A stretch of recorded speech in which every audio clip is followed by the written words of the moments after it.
Okay. Now, Ethan,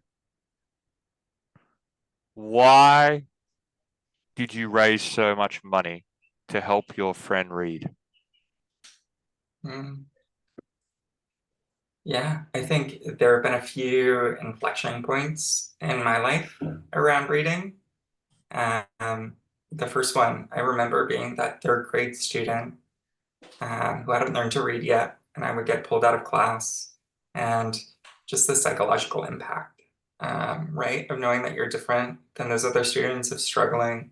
I went through K-12 with undiagnosed dyslexia, and I continued to struggle with reading, with writing, um, and and with feeling different than the other students. And I know fundamentally, right, when we're talking about reading, when we're talking about the classroom, so much of it is confidence based. It is psychological. And it's not just about reading, it's being able to participate and thinking of yourself as a learner. And so for me, I was very fortunate that I went through K-12 and had a tremendous turnaround with a couple of teachers who leaned into me in middle school and high school, and I got a full scholarship to Harvard, but I saw other folks who were very close to me and struggling not graduate from high school. And it's not because they're not smart. It's not because they're not hardworking. There was just this barrier there. They didn't follow the traditional expected path of shifting from learning to read to reading to learn. And so they missed all of the other knowledge and skill building that comes out of that. And that's a problem that I felt like AI is actually super ready to solve, right? Because what AI is actually really good at right now, and it's not good at a lot of things, but it's really good at communicating, and synthesizing and translating and adapting content to a variety of contexts so that every learner, every reader, um, can truly understand what's happening. And that's what I think we need to change, right? Like the book has been static, our notion of a book, even before like Gutenberg, right? We have this long-standing history of the book being this monolithic thing that you write at once, and those words are true, and it is static. Um, the press just reinforced that further. But actually, when we're talking about a book, when we're talking about any of this stuff, right, like we have the craft, the skills around writing, the language itself, and then we have the ideas, the meaning behind the work. And when I'm trying to teach you something, right, like I don't need to stick to some dogmatic, specific set of language. I can adapt that to be relevant to you, to make sure that it works for you. And we should have that same thing for books where we're able to get those ideas across, um, in many different ways, without losing the intent and meaning that the author had. Let's get to that. But before we do, talk to me about this friend. They're essentially a jump off point. Who is it? What's their name? Why is this person important to you? And then what was the jump off point? So it's This, actually two family members, okay. and I watched them struggle through school. I watched them um, miss that learning curve, and then watching them not graduate, and they have had incredibly difficult lives, right? That have been so different from my own. And I've continued to reflect on, you know, if just a couple of things had gone differently, if I hadn't had those teachers who leaned in at the right time. Why do you Uh, think why do you think you had it and they didn't? that's a great question. I think one thing, my maternal grandmother really supported me during a few of those years. And she was a bridge. Like she and my step grandfather really taught me how to put myself out there and to attract the kind of help that I needed. And that's a funny skill, to put yourself out there. But again, I think there are so many students who go through K-12, right? Like these teachers, they'll have 120, 150 students at a time. And they can only really lean in on a few of those. I had a teacher in high school who brought me home every Friday night and made me dinner. And I don't think you're allowed to do that anymore, but it was so impactful and so meaningful to have an adult there who really supported me unapologetically, and saw that I had the potential to do something and learn something. And that's an incredibly powerful thing to have. So you had a maternal bridge that showed you it was a numbers game. Yeah. How come that didn't stick with your two other family members who were sort of built the same way in sense of their cognitive ability? Like you know, what happened there? Yeah. I don't know that they had that person. They didn't have that person to lean in to them. And there's so much research out there that shows that having someone who really believes in you like that one adult can make a profound difference in your outcomes. But it's something that I've continued to reflect on for a really long time now. And it was what kept dragging me back towards education again and again, because these are actually really intelligent people that we're talking about here. It's not a capacity issue by any stretch of the imagination. And I hear this again and again talking to educators and talking to parents, right? It's not a capacity gap so often, it's a skills gap, and reading is a skill. And so often I think we make this mistake of tying reading skills to intelligence. And that becomes hyper internalized. It was internalized for me at one point, right? Like, I can't read, I can't spell. Um, it's a reflection on my intelligence rather than a skill that I need to develop, or rather than a skill that dyslexia makes more difficult for me to develop. Um, And this awareness that you've had of your two colleagues and yourself, did that happen after you went through the whole cycle? You graduated at Harvard and you're like, actually, what the hell? Or did it happen in the moment? Were you aware at the time it was happening? I wasn't. I really wasn't aware at the time it was happening. When did you Um, become aware?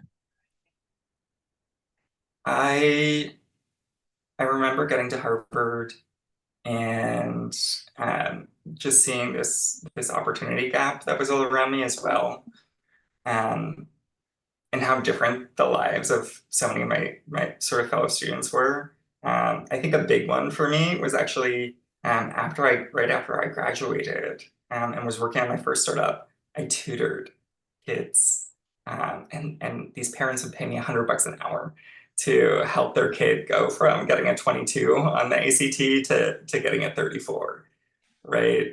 Which is the difference between not getting into a really selective college and having the numbers to get into a Harvard.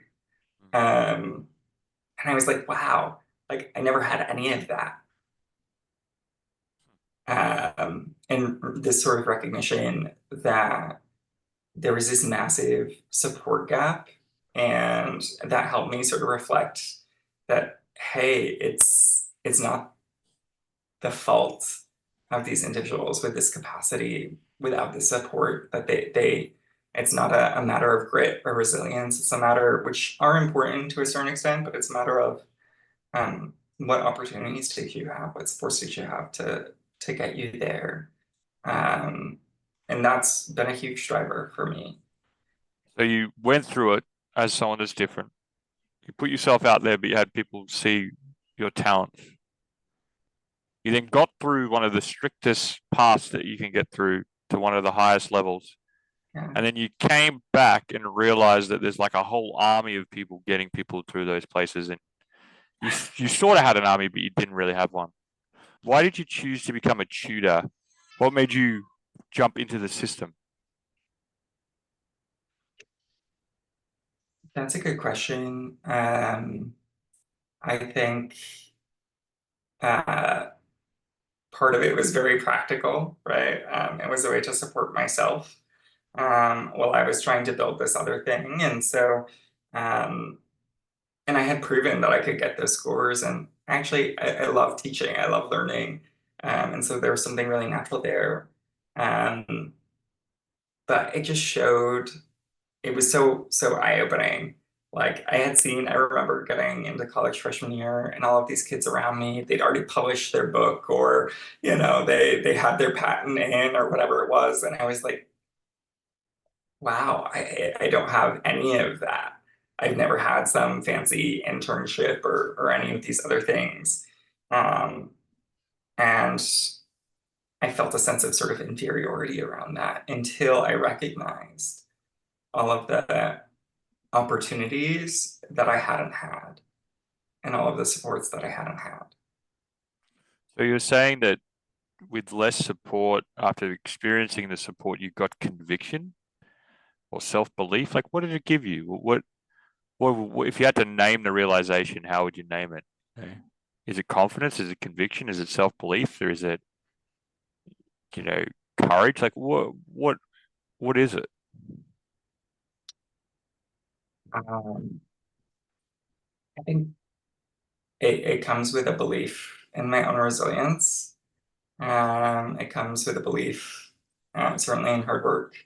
Um, but for me, it's also, I think, come with a lot of humility, because I can look back and see these inflection points, like that teacher who took me home for those dinners, or my grandmother, or any of these other steps. I can look back and see, maybe I didn't have somebody paying $100 an hour to tutor me, but I did have a few people who leaned in at just the right time that made that massive difference between me and these family members, right? And so there's a humility there. It wasn't just like a bootstraps type of situation. I mean, I worked really hard, and I have a sense of confidence from that, definitely. But also a recognition, that's really humbling, that I could have also been the kid who didn't graduate from high school, like, very easily. Um, and things like that. So up until that point, did you see what the journey was handed to you as just your openness to experience driving it? You know, or was it just these people were providing you safety, so you just lent in? You know, Yeah, or did you put yourself out there and they just caught you because you were taught to put yourself out there? I think I was taught to put myself out there. I think I also had a hunger in this sort of small community, especially as I started to recognize my own LGBTQ identity. Sure. There was a real hunger to, whatever it took, especially in high school, find a way.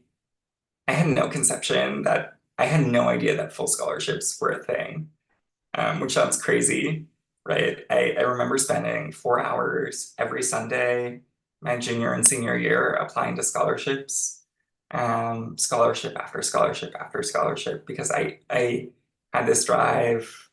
I was like, I need to get in somewhere, and I need to find a way to finance this, and I need to find a way to get out of this community where I don't know another person like me. And the foundation for the success that I had with that was those people that chose to lean in. Hmm. Hmm. Do you often fail to recognize your hunger as one of your core Um, successful traits? I mean, I'm definitely hungry. I love building. I love making. Um, That's a and big shift, though. you Yeah. think so? Yeah. You got all these Yeah, different things happening, yeah, trying to figure out your identity. Don't fit in to a small village, for want of a better word. The small village has no knowledge of the system, even though it's interconnected. The system isn't your friend. You work that out. You become this sort of sales guy by seeing these opportunities and putting yourself out there and then closing them and then moving on them. That only comes from the hunger. yeah. Do you recognize that you have that? I don't think that I had ever put it in terms like that before. Um, Why not? um,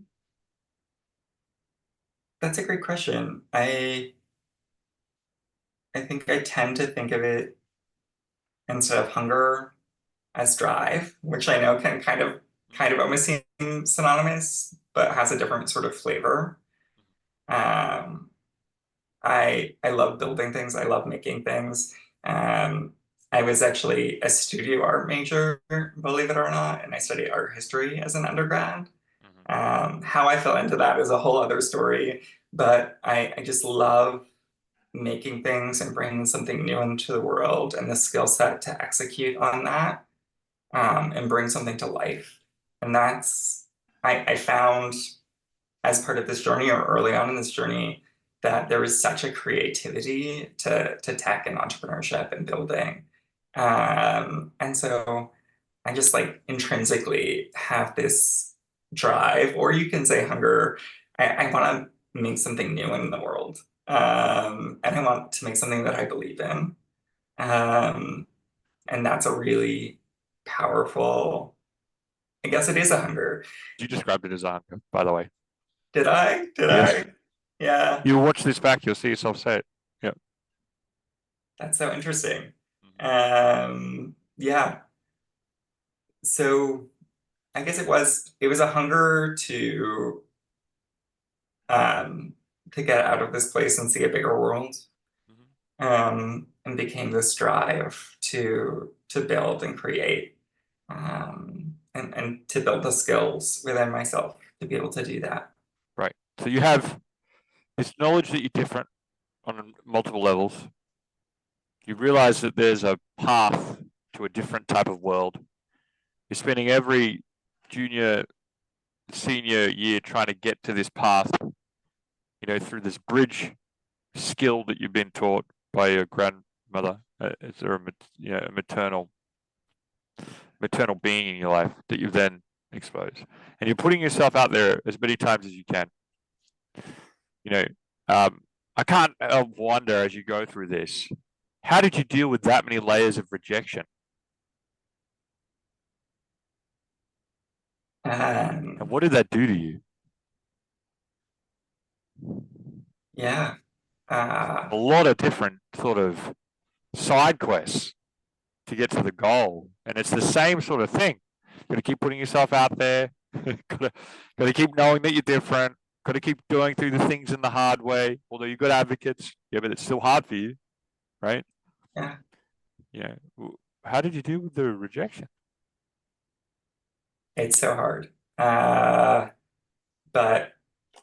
I think one of my closest friends, actually several of them have said that I'm the most resilient person Sure.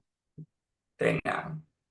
And part of that comes from um, having had a lot of that rejection in childhood and having missing a lot of supports around me and sort of instability around that time, and going through that rejection cycle again and again and again. Mhm. Um, and having those other challenges. But I guess it was countered by a hunger, in a Nice. way, or drive.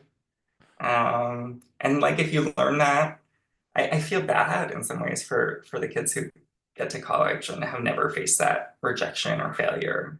Because it's a really difficult thing to learn. Mm. And then how did you feel when you eventually got accepted?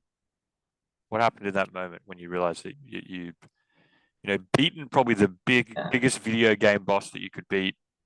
You know, that's pretty much what Harvard selection process is. So yeah. how did it feel? I was just relieved. Relief. I was so relieved. What were you relieved? You could have a break. You're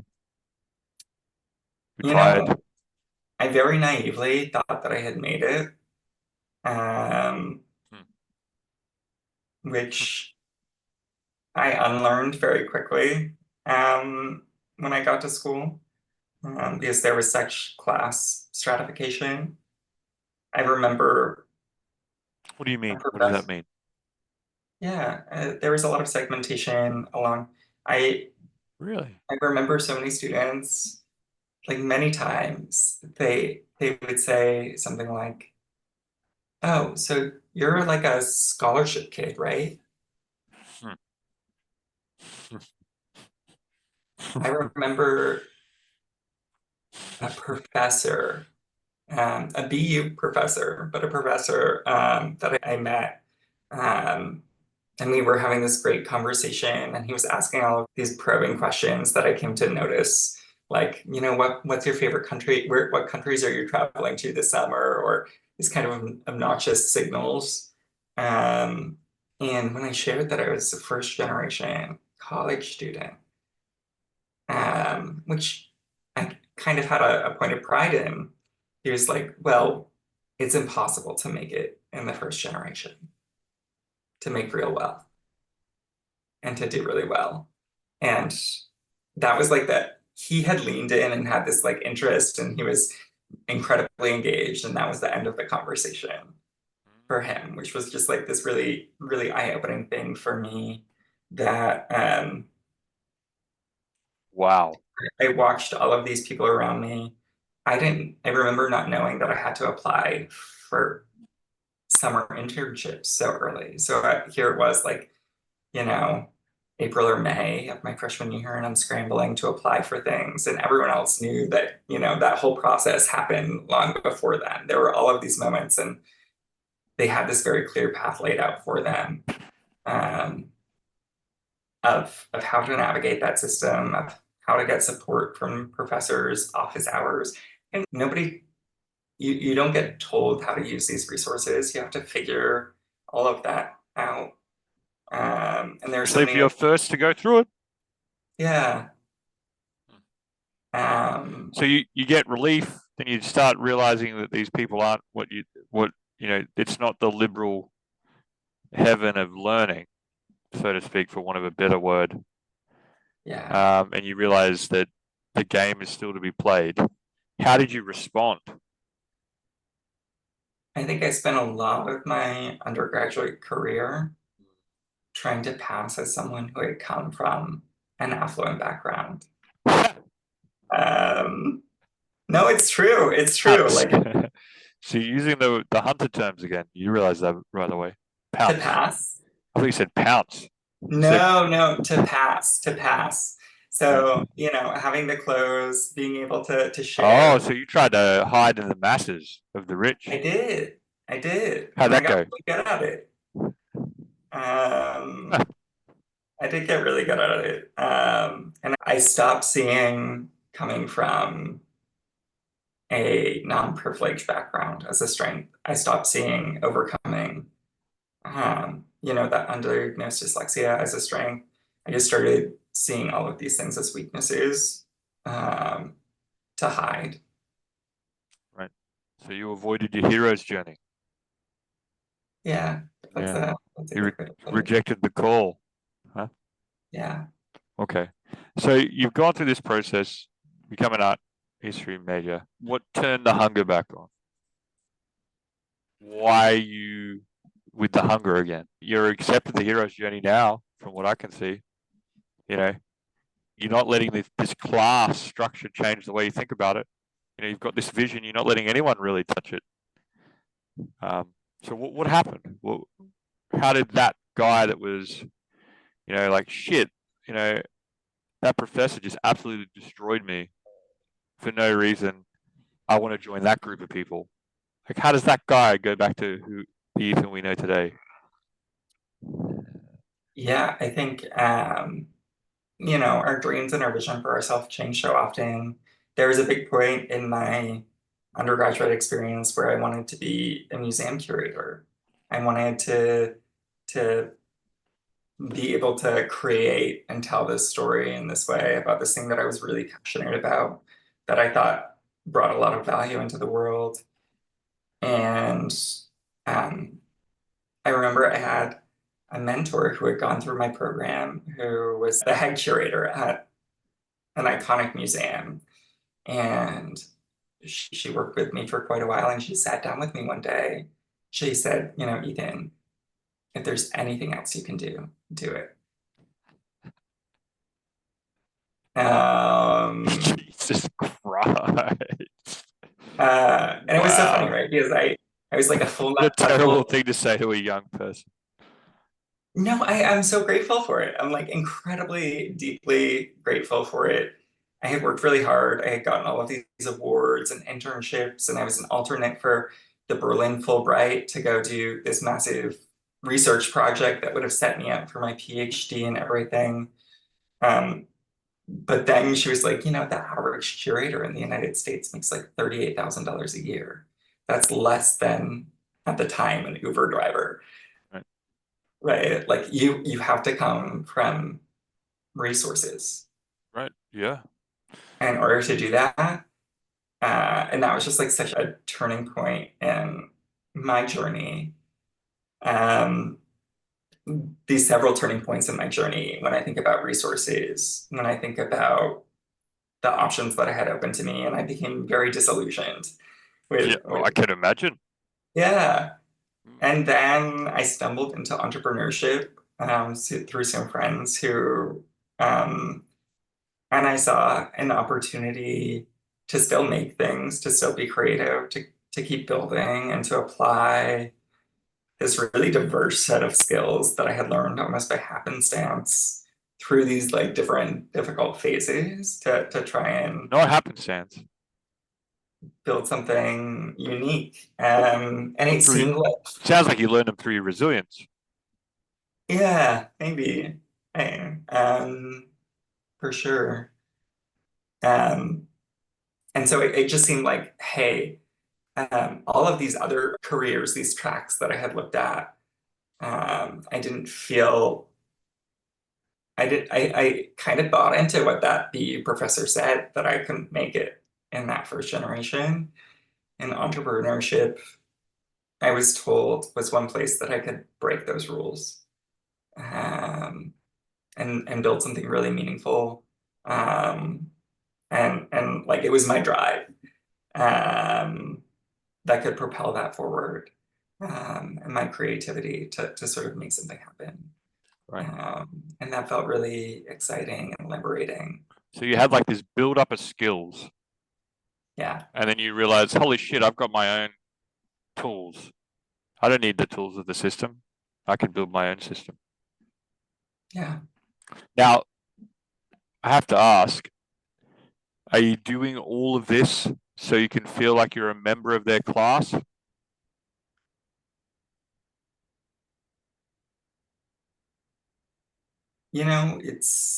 I think at one point, yeah, I was. Um, and it's really hard to see in my dorm, right? In college, I have classmates who have been New York Times bestsellers and won Pulitzers, and my German tutor, gosh, what was it? She won, like, she was a Nobel nominee, right? Just like these incredible accomplishments and folks who went off to found um, massive, massive companies. And certainly, is there a point of comparison there? There definitely was, and it was very constant. And there was a striving to prove to myself and to other folks that I could do it, and a striving to prove that I wasn't just a diversity applicant, um, which was something that was tinged in those comments, right? Being a scholarship kid, um, oh, you're a diversity hire, so to speak. And so something definitely drove me there in the same way it drove me to try and cover up that background and the challenges that I had faced. I definitely wanted to prove to myself and to other people that I could do it. And that's a powerful thing. And is that still rearing its head? Is it still holding you back? Is it still burdening you? No, Or what? it's really not. That's very wonderful to hear. Yeah, Mm. it took a long time to sort of escape that, but I don't feel like I need to prove anything to anyone anymore. Um, Wow. And how has that helped you become a better founder? Great question. I think that there's a belief in myself there. I think when I was out fundraising, actually, for this one, um, Good. instead of trying to convince every investor I met of me and my vision and this journey ahead of us, I had a confidence in that. And I changed my perception from going out to convince to going out to um, evaluate and disqualify and find people who were attuned to what I was building and really cared about it and were ready to be along that journey, and a confidence there, where I didn't feel like it wasn't about those rejections, and there were a lot of rejections early on. I'm incredibly happy with the set of investors that we've gotten, who are almost all strategic, really high value operators in the space that are bringing so much to the table beyond the capital that they brought in. But it was a whole shift in mindset to not take those rejections personally anymore. It wasn't a reflection on me. And instead, um, to have a confidence there and to be looking for the right partners. Yeah. Right. And as you fragment that part of yourself, the sort of insecure guy that's trying to fit in with people, although his best strength is putting himself out there as himself, which is such an interesting juxtaposition. But it makes sense because you can get tired, right? I don't want to keep trying to fit in if I'm different, or I need to fit in because I'm sick of being different. Like, it's this constant question. And as you look forward at your trajectory, as a founder and entrepreneur, are you concerned about that character coming back? And if you are, where do you think it could appear? That's a really great question. I think that there's always that sort of, you never fully escape that insecurity or that comparison to others. It's always lurking there a little bit, at least for me. I don't see a world where it's ever totally, completely vanquished, but I also have such a firm grounding outside of that. I also have a confidence now that I've been through this a couple of times and I've been around the entrepreneurship, wagon, that you get so much better at it every time. You're building a set of skills, and I have more reps in me, but I also have a really clear confidence and the resilience to bring something into the world and make it successful. Right. And do you think when the time comes, are you going to be ready to accept that you have to move from the humble knight that does things differently to the king that's composed, that needs to lead his village to the next location? Do you think you're ready for that?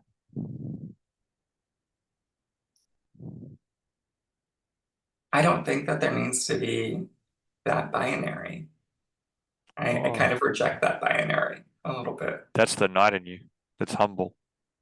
Yeah. I think you can maintain that humility. You could And be a also, humble king, no yeah, dramas. But are you ready to bring these people up? Are you ready to accept the role of safety for those that don't fit in? Or do you think that you'll be more comfortable in just letting people become their own knights? I think there's a really important role in nurturing that. Okay. But I've also become increasingly comfortable. Actually, a big part of this adaptive reader journey that I've been on has been coming to terms with being more public about the struggles that I've had of my hero's journey, as you put it. I'd never really talked about that publicly before this. Of seeing that as a strength, of seeing it What's as happened when you start talking about it? What happens? Yeah, I mean, it's funny because the small group of people that I had told about this in the past, whether it's professors or mentors or whatever, and shared a little bit about my hero's journey, I had always felt like those were the only people who understood me and knew me, and really understood what I brought to the table. And now it was so painful and uncomfortable to start peeling back those layers and exposing them because there's a vulnerability there. And I had gone through that journey of judgments and rejections based on those through my college experience. But now, putting it out there, I feel a real strength from it, and a recognition of the strength it takes to get where I am in spite of. And I think there's also a real power, and I've heard this, anecdotally many times of folks who have come to me and said, I heard your story and I told my sister-in-law who has kids who are dyslexic, or, it's changed the way I perceive people who are different in their capabilities and capacity. And that's a really powerful thing. And, I can tell you how I felt when you told me. Yeah.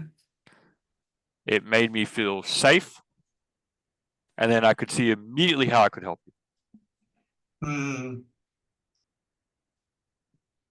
So how does that change your sort of thought about why you're worried about being vulnerable?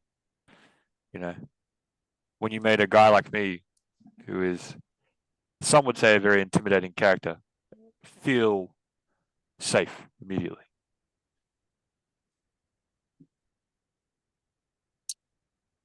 I think in my sort of counterpart's journey, I'm starting to recognize the importance, like that's a foundational layer. Like your counterpart needs to feel that safety. You often need to take that first step of vulnerability. Yeah.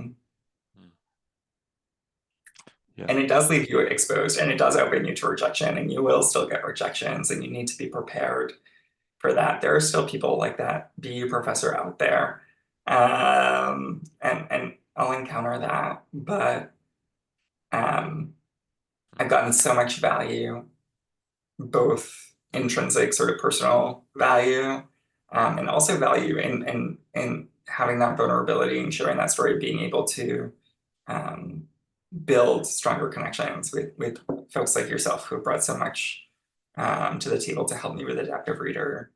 That value so far outweighs those moments of rejection that can come with that vulnerability. Yeah. I just saw you as a leader, and the one that I would trust and follow, which is rare for me because I don't follow the common,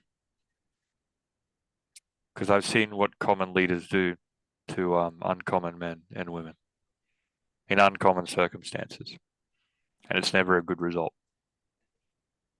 Thank you, Tom. That really means a lot.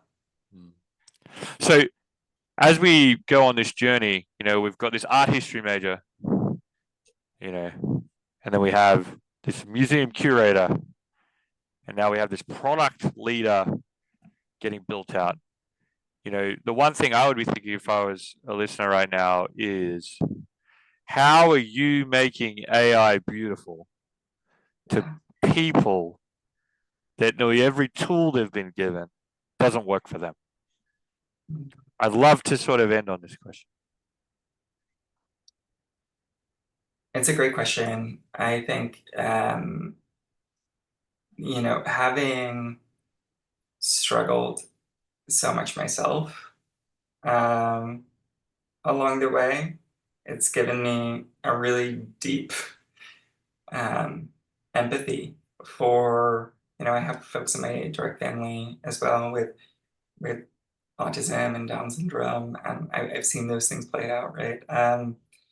And so now I see this power. So much of the sort of chatter around AI has been around chatbots and these little wow factors, but where I see tremendous potential is actually something much simpler and much more concrete, right? The capacity for us to take that AI out of the cloud in a way and do something totally, utterly pragmatic with it, of being able to take novels and textbooks and these other long form pieces of content and be able to transform them to make sure that every person is able to comprehend the content contained within, regardless of how we need to share that story with them. And so we've used AI to build this tooling where we can change the reading difficulty level of these texts. We can translate them into multiple languages, and then we can take that output and manifest it either as an audiobook that sounds like a real person for students who struggle. We can make it in a digital format where the student can see it side by side in English in their home language, or we can manifest it as a physical book. And I think that's the product, but the vision here is really to make books as dynamic as the web. This idea that, we can make them adaptive. This dream that, you should be able to order a book with Pashto on one side and fifth grade English on the other and layer in dyslexia formatting, and be able to listen to that read aloud in either language, right? Like the book doesn't need to be this static, concrete thing anymore. We can escape that, and actually transform it into something that can be just right for that reader to make sure that they're able to fully access the wealth of opportunity that's out there. Mm. Pragmatism, dynamism, adaptiveness. I think for me, the adaptive comprehension is the beauty right now. And I say that, and a lot of people ask me, how does a dyslexic person get good at speed reading? And I say, you get good at speed reading by not reading the page how it's designed, because you can't comprehend what's going on the page. You actually have to go through it a lot of times. I don't know about you, that's what I had to do, like a lot. Same page. I had to go back and reread it until I could comprehend it. And I think about the person going through that problem, and I imagine if I could use your tool and read it at the different levels of comprehension, my experience would have been completely different. One of the reasons why I learned to love books was because my grandfather would discuss with me the book as if we had a book club with me and my uncle. There's one part of that was like propaganda for me to join the army, and we only read military books. But there was another part of it that they were explaining it to me and the things that I'd missed. And, I can't help but wonder that if I had your tool, that would have gone from frustration, more of a participant in that conversation than an observer. And to me, the beauty comes from the freedom to how the learner can now interact with the people around them. That's the thing I see as unique. Absolutely. And yeah, and I love that it makes people uncomfortable. I love that the comprehension grading that you have makes people uncomfortable, because that means they're not dyslexic. They don't understand how valuable that is. It's not dumbing down the text. It's breaking it down so the person can then unlock the text. And I think that's the nuance that only someone like you could understand. absolutely. And, it And stretches. beauty's hard to look at. It is. Mm-hmm. It stretches beyond just that dyslexia as well. Like we had a school system in South Dakota come to us and want us to translate text into Lakota, right? There's 7,500 languages out there. And for all of those languages, there are dialects, right? Like you say somebody speaks Chinese. Well, if they're in Beijing and speaking Mandarin, they can't have a conversation with someone in Guangzhou speaking Cantonese. Like those dialects are too far apart. And so the idea that AI can get us to the point where we can make a book that is in Spain Spanish versus Mexico Spanish, so that we can take away this constant translation layer that is on these readers' minds, right? Yes, no, you're allowing people to connect and communicate without changing who they are. And it's almost like that is the glory or the holy grail that you were looking for your whole journey. as you went from trying to communicate to changing who you are to coming back to who you are, and then trying to communicate as you went through different levels of life. Do you have anything that you'd like to say that's been left unsaid? I think thank you. I just want to thank you for being along this journey. It's been a short time now, but even conversations like this are really powerful and forcing me to reframe the points in the journey that I've been along, and to give me the strength to sort of to push forward in this counterpart journey of bringing this out there and bringing it into the world. Yeah, no problem. I think it's easy. Very, very lucky to, and we're very grateful to do that. Everyone, this is Ethan. He's an uncommon man. He's someone that we would follow. And if he follows that hunger, I think a lot of things are going to change. So don't forget your hunger, mate. Thank you. Thank you so much, Tom. Cool.